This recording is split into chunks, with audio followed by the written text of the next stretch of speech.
Hi, I'm Ollie Gardner, co-founder of Unbounce. I've seen close to 100,000 landing pages. I've written 300 blog posts about landing pages. I even considered legally changing my name to be Landing Page. Every business needs to communicate its uniqueness and its benefits. Every business needs marketing and to be marketed, and landing pages are one of the keys to unlock performance.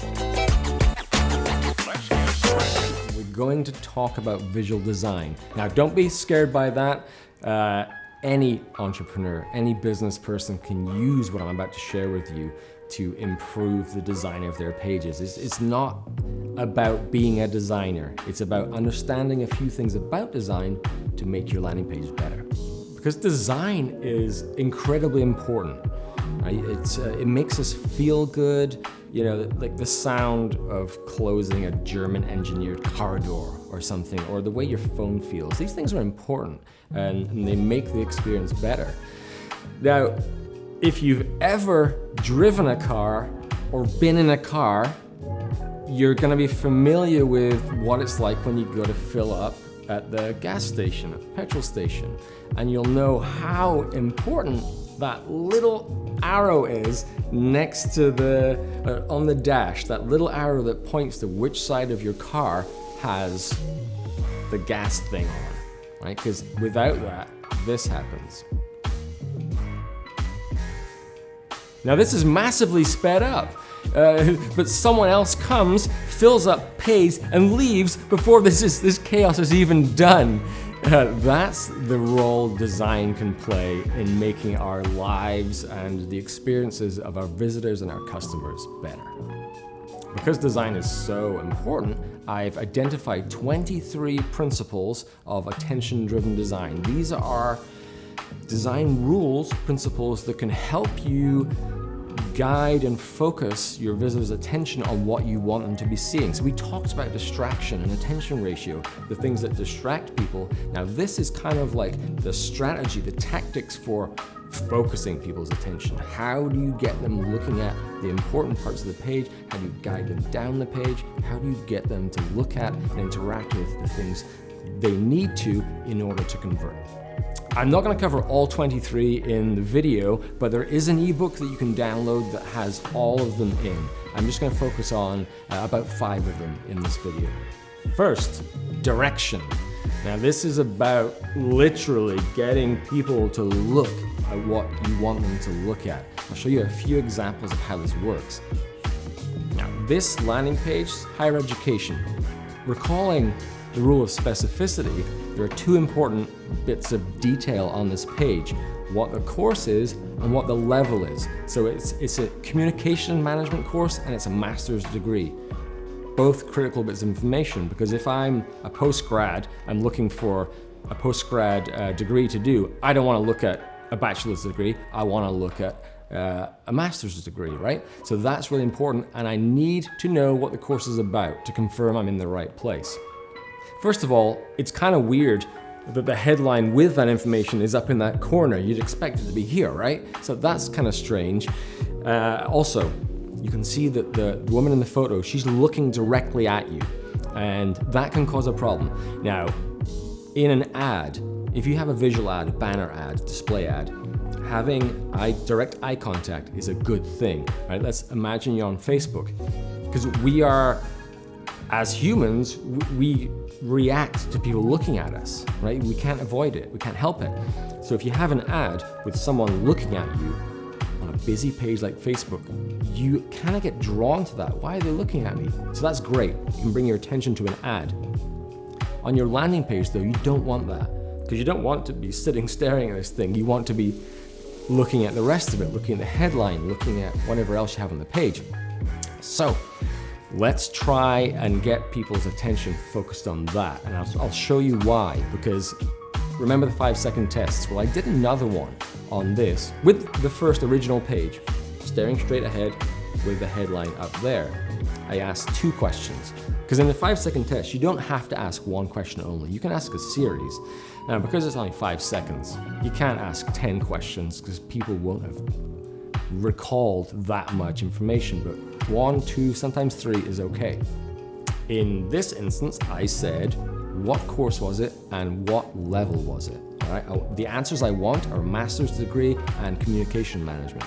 Now with this example, staying straight ahead, the results were only 8% knew what the course was, 22% knew it was a master's. That's pretty low. So we're going to try and use direction, the design principle of direction, to improve this.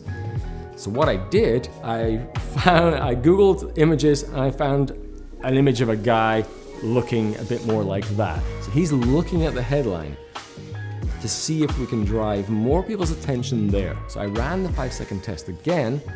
This time, the result was knowing what the course was doubled to 16%, and the number of people knowing it was a master's degree also improved.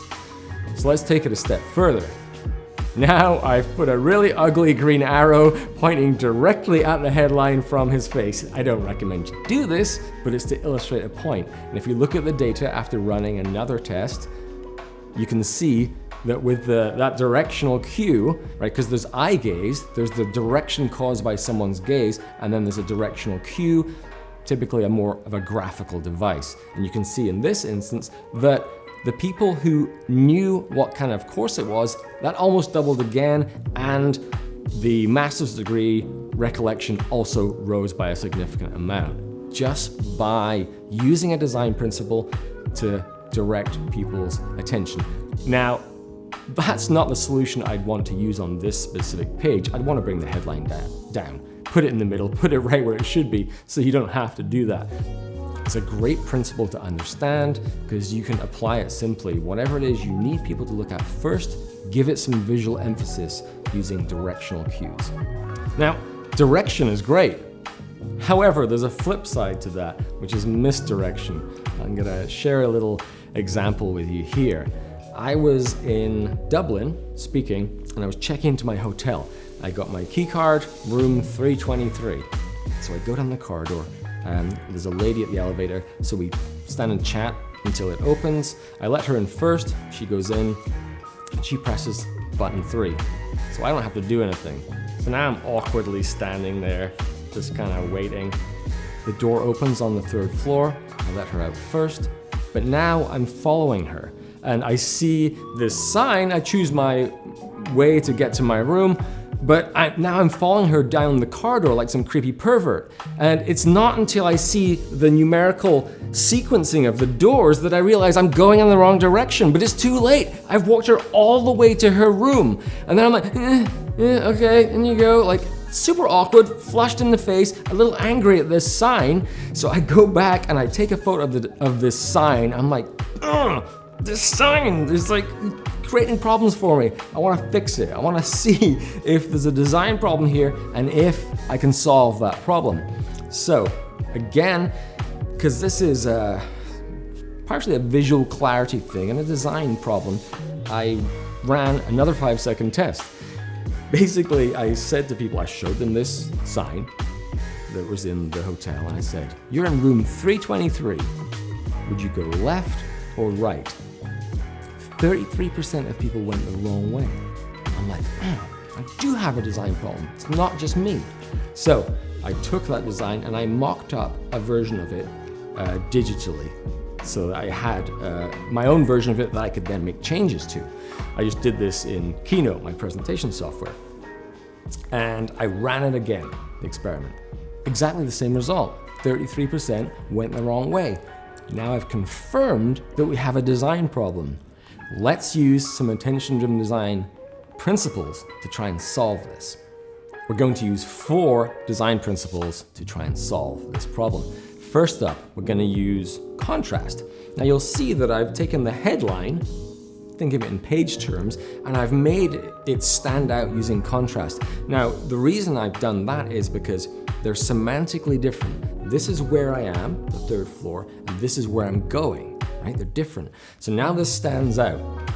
Then I'm going to use grouping. I'm going to bring the numbers closer to the arrow that is relevant to them to make it a bit more obvious, and I'll put some white space in the middle to separate them. I ran the experiment again, only 8% went the wrong way, making progress. Then finally, I used interruption. I put a line right down the middle, so You go this way and you go that way. I ran it again. Everybody went the right way fewer perverts in the hotel, which is good for everyone. Main takeaway here is that when you can uncover a design problem, spot a design problem, you can use these design principles to try and solve it. It's a great way of becoming a better problem solver. Don't think of it as design, think of it as problem solving. That way, it affects all of us and all of us can do something about it. It's not that hard when you know some of the fundamentals, and that's what these principles are all about. Your action item for direction, simple. Print out your landing page or your home page if you don't have one yet, and find the most important thing on the page that your visitor really needs to know, and put a giant circle around it, right? So you know your target. Now you can start just thinking about how can you drive more attention to that using that principle, using a directional cue to kind of just give it a little more visual emphasis. Foundr mission is to help you create an ass-kicking business and help you learn straight from the mouths of world-class founders. Get your free printed edition of Foundr magazine featuring Sir Richard Branson. Just cover shipping and handling at foundr.com/Branson.